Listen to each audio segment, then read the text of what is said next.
a todos, ¿cómo están? ¿Cómo se encuentran? Por aquí de nuevo con la cara oculta de la espiritualidad. Los saluda Maggie por aquí, el primer programa, el primer podcast del 2025 y por supuesto con nuestra amiga Valen. ¿Cómo estás, Valen? Hola Maggie, muy bien. Aquí saludándolos, dándoles la bienvenida, iniciando este nuevo ciclo de entregas y muy contenta de poder hacerlo, compartir contigo y con todos los que nos están escuchando.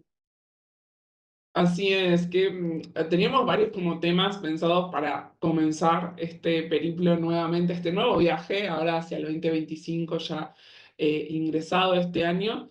Y bueno, realmente antes de comenzar queríamos en primer lugar agradecerles el apoyo, la gente que se ha suscrito al canal, que ha compartido, que ha dado likes, todo eso nos ayuda mucho a crecer y también que nos siguen en nuestras redes sociales. Así que antes de seguir Valen les va a recordar cuáles son por si todavía no nos siguen ahí.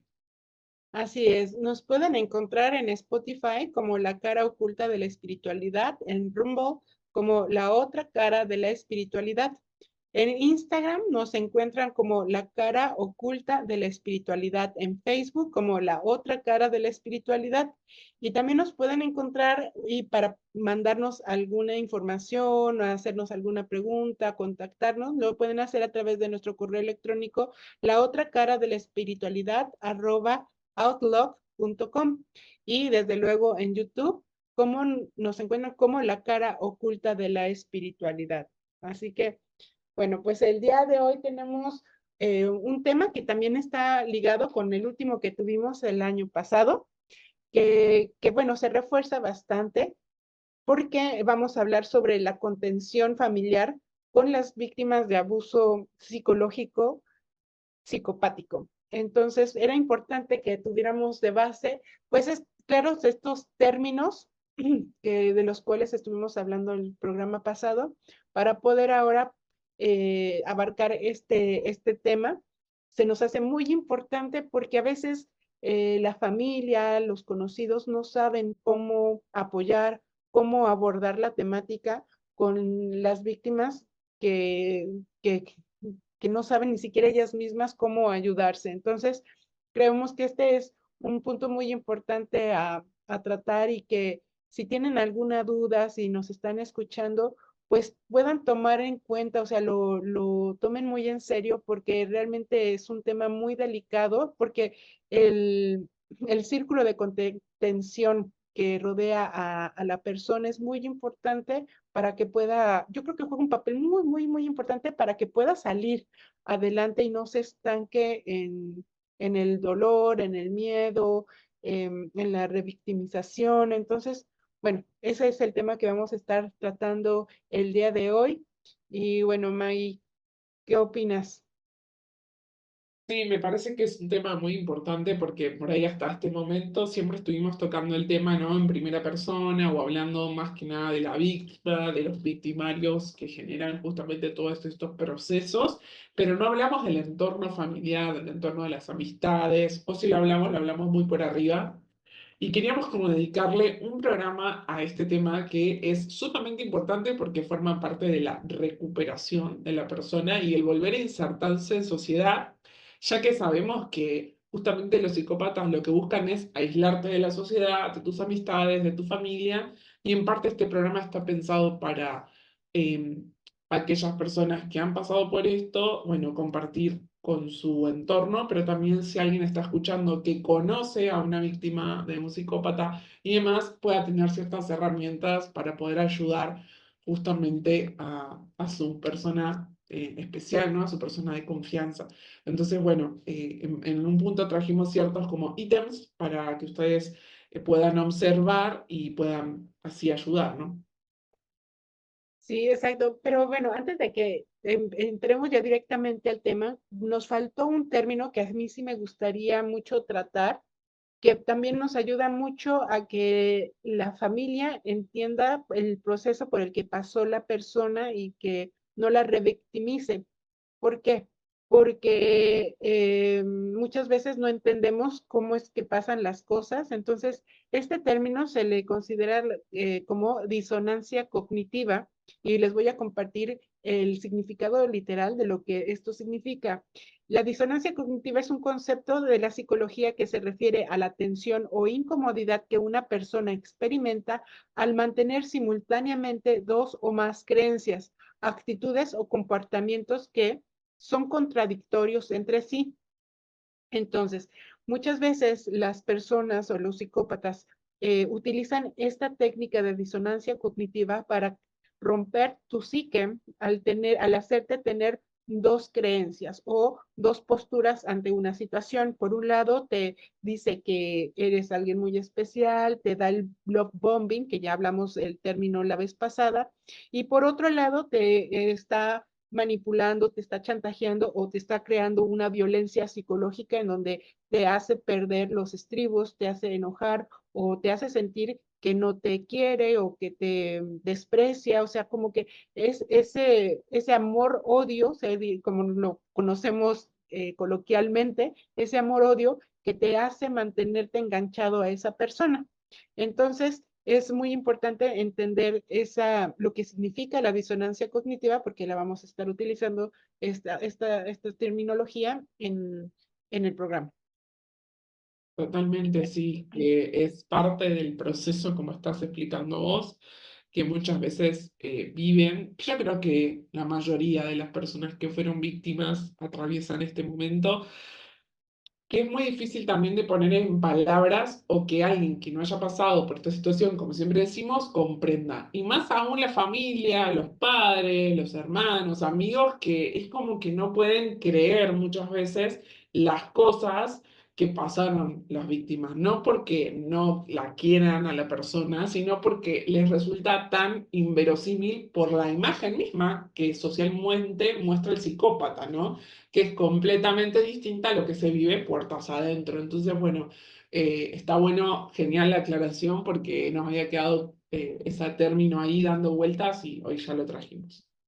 Así es. Y bueno, ¿qué tenemos como un primer punto? ¿Cuál sería de esos puntos de apoyo que la familia debería darle a la persona que ha sufrido este abuso? El primer punto creo que es lo básico, que es escuchar sin juzgar.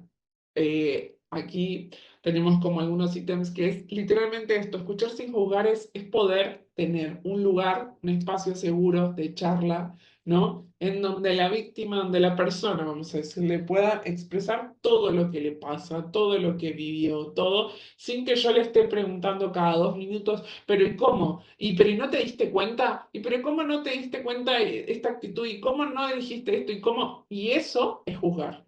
O sea, eso es no ponerte en los zapatos de la otra persona. Y entonces yo creo que en esto del escuchar sin juzgar es literalmente la escucha consciente, ¿no? O sea, dejar que el otro pueda sacar todo lo que le pasó, llamarnos nosotros como en esta escucha activa al silencio, por más de que nos mordamos la lengua y querramos decirle tantas cosas, pero en ese momento es una sanación terapéutica. Lo que está haciendo la persona simplemente por el hecho de contar, de sacarlo de su sistema, ya está sanando. Entonces, el escuchar sin juzgar creo que es uno de los primeros puntos de todo este desarrollo que vamos a estar haciendo, ¿no?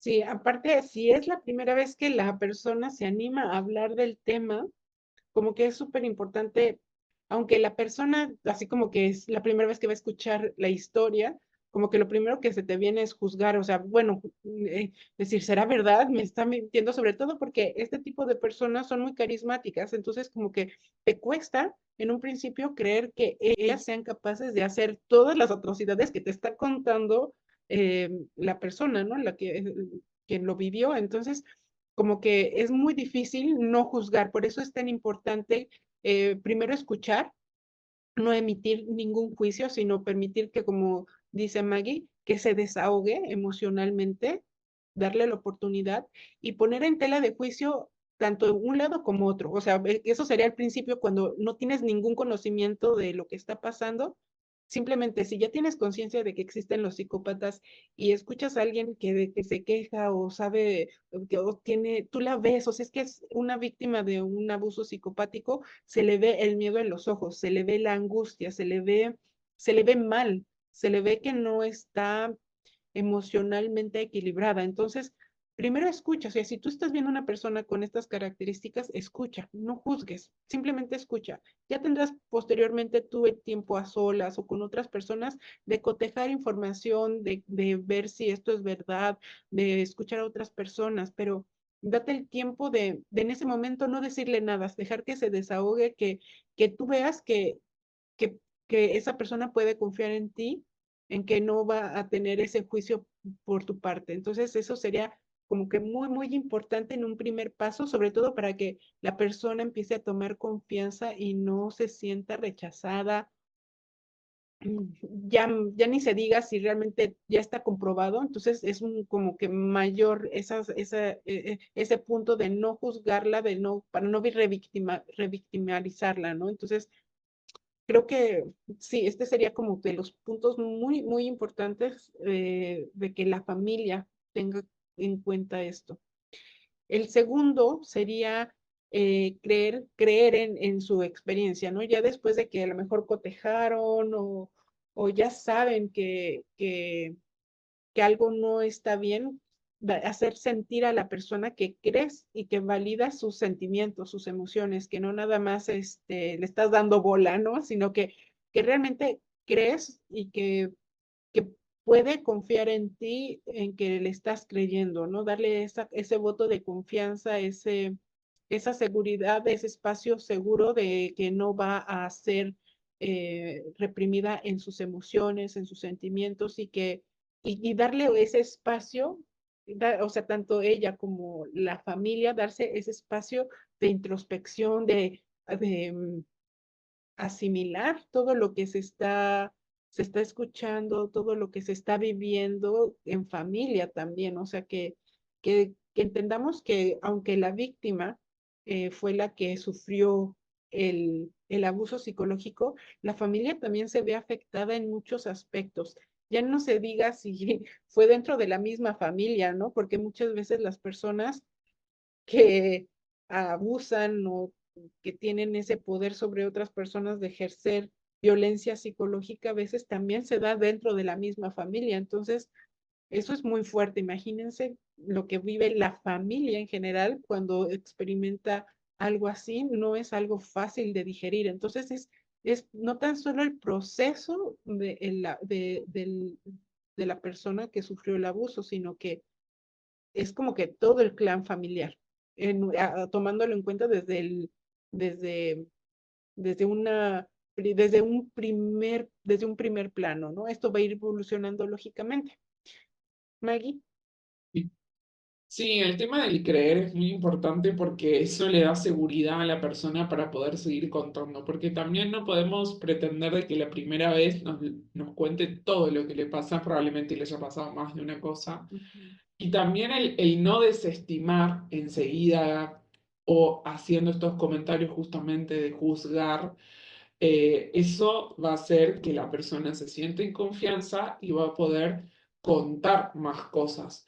Y lo que vos dijiste es muy importante porque por ahí, no sé, uno va y le cuenta a una amiga y es más probable quizás que una amiga crea en nosotros que hasta la propia familia, ¿no? Y más cuando pasan situaciones en la familia, ¿no?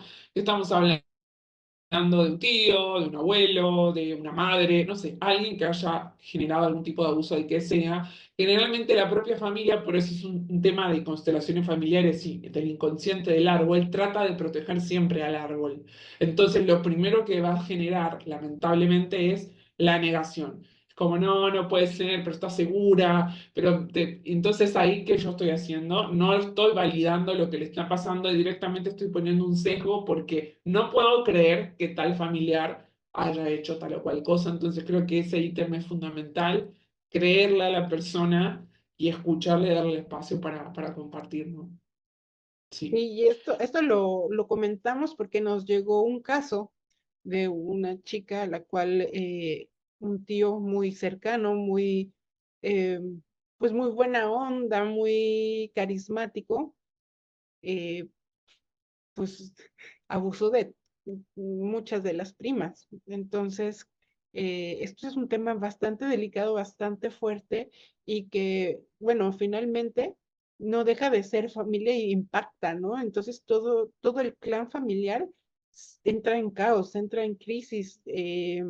No, en un primer momento puede haber gente que no lo crea, que lo ponga en duda, hasta que empiezan a salir las evidencias.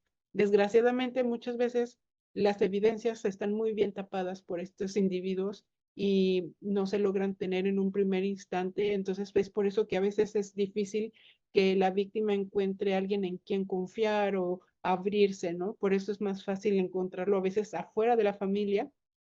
Es por eso que la familia como que siempre tiene que tener los oídos abiertos a escuchar, a entender y a no juzgar y ver, ¿no? Basarse en la observación, en buscar pruebas.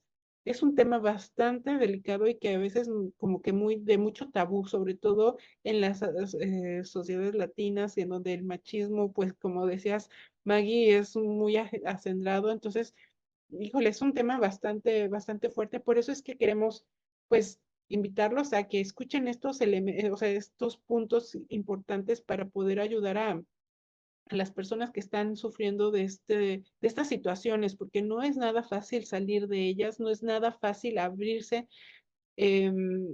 Si estas personas te dan un poquito de su confianza, no, cuando menos si tú dudas, no permitas que ellas sientan que las estás juzgando, porque entonces si es verdad, entonces les estás metiendo miedo de seguir hablando, se van a cerrar y van a continuar hasta que pueda llegar a perder la vida. La verdad es que con estas situaciones se puede llegar a ese punto. Entonces, es por eso que nosotros ponemos tanta insistencia en el escuchar, en el saber escuchar, no juzgar y hacer sentir confianza en la otra persona antes de que cualquier otra cosa pueda pasar. Totalmente, totalmente. Bueno, y siguiendo con estos pequeños ítems, también es muy clave el hecho de que de la propia familia o del propio círculo de amigos surja esto de la búsqueda de ayuda profesional. O sea, sugerirle a la persona que ha pasado por esto que necesita una ayuda profesional. Porque nosotros no somos obviamente psicólogos y por más que tengamos psicólogos como título y tengamos una víctima en la familia, no podemos ser de todo objetivos. Por lo tanto, sí o sí necesitamos, además de la escucha, del no juzgar, el hecho de que la persona que ha pasado por esta situación pueda acudir a una ayuda profesional que va a tener las herramientas, le va a brindar las herramientas para que la propia persona también pueda salir conforme pasó el tiempo de eso, ¿no? Y se va a sentir también en un entorno mucho más quizás seguro, en donde puede contar todo, porque también hay que entender algo, ¿no? Por más de que la familia, y nos ha pasado en ambos casos a nosotras, por más de que uno cuenta cosas a la familia, hay cosas muy dolorosas, muy profundas, que por ahí uno quiere en algún punto, como persona que le pasó eso, preservar a su familia y no, por ahí no contar todo con lujo de detalles, lo que pasó, lo que sufriste, lo que viviste, ¿no? Entonces, ¿a quién se lo puedes contar eso? A un psicólogo, a una psicóloga, a alguien que te puede comprender y te va a escuchar totalmente sin juzgar y que te va además a dar herramientas para que vos puedas reconocer lo que pasaste y puedas volver a empoderarte y trabajar tu amor propio y volver a insertarte socialmente como si, no como si nada hubiera pasado, porque sí pasaron cosas y naturalmente sos otra persona, pero de la mejor forma posible, ¿no? Entonces, eso como familiar o como amigo es indispensable. Siempre decir que vayan a terapia, que vayan a una ayuda psicológica, ¿no? Sí, esto es como que de los pasos más a seguir que sí o sí vas a tener que hacer y que muchas veces a veces hay familias o familiares que dicen, no, o sea, por eso está la familia, no hay que sacarlo a la luz con otras personas, ¿para qué recurrir a un psicólogo? No, esto, entendamos que el psicópata te va a romper la psique, va a tratar de destruir tu autoestima, tu, tu forma correcta de pensar. entonces quedas totalmente pues como desorientado psicológicamente. Entonces necesitas herramientas para reconstruirte, necesitas herramientas en donde tú entiendas qué es lo que sucedió en tu cerebro y que te llevó a actuar de la forma en que actuaste, porque todo tiene un, una base científica, literalmente todo tiene una base respaldada por los psicólogos en donde estudian el cerebro de la víctima que ha sido víctima de un psicópata. Te muestran cómo cambia un cerebro normal a un cerebro estresado, un cerebro violentado. Es totalmente la forma de reaccionar es totalmente diferente. O sea, hay una diferencia abismal entre un cerebro sano y un cerebro abusado. Entonces, necesitas tener conciencia que esto nos lleva al siguiente punto, brindar información sobre el psicópata. Y esto también te lo va a dar el psicólogo, te va a hacer entender que primero no hay culpa, porque lo primero que haces es culparte, ¿no? Porque tu primera sensación es cómo permití que pasara esto, cómo permití que esto llegara a este punto. Y si esto va acompañado parte del juicio de familia, todo esto, pues se vuelve todo un caos. Por eso es tan importante los pasos anteriores.